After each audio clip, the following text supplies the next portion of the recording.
Namaste, I'm Adi Shakti and this is Behind the Asana. And today I want to talk to you about the 3 different types of physical adjustments as we learn them in my program at Passion Yoga School.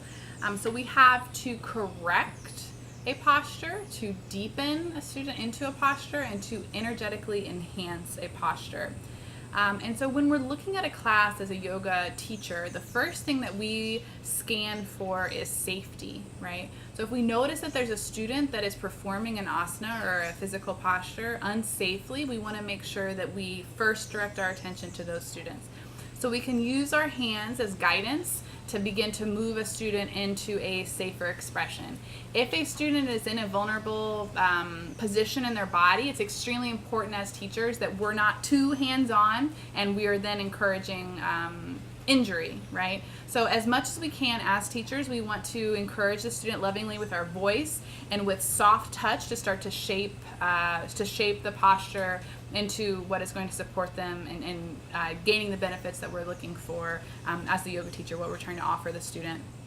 So the first thing we do is we look around the room and we find things that we need to correct, okay? So if we're working with a group of students, maybe we've been working with them for a while and they all have the basics of the biomechanical structure of the postures, we can start to look on ways to deepen, right? So maybe we've already helped the students that needed safety corrections, and then we can start to offer our hands onto students that need to deepen. So maybe we're encouraging them to bend a little bit deeper in the knee to get them a deeper expression in a low lunge, or maybe they're in a posture like pigeon, and sometimes it can be nice to offer just some more gravity on either side of a student's thighs to deepen them into the earth. We just want to make sure as teachers that if we are offering a deepen adjustment, that we're doing that same adjustment on both sides. So it might be a couple of minutes before we actually express the other side of the posture, but you just want to make sure that you're doing the same if you're offering your hands to deepen, okay? The third thing is to energetically enhance.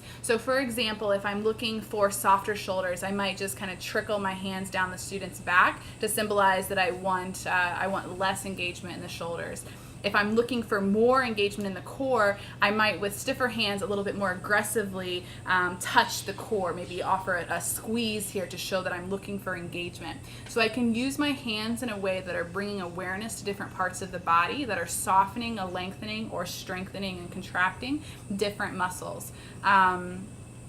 And I'm not necessarily shaping the student's body in any way. I'm just giving them muscle, subtle cues to begin to express the posture with more awareness. So we have to correct, which is our most important initial scan, to deepen, or to energetically enhance the posture for the student.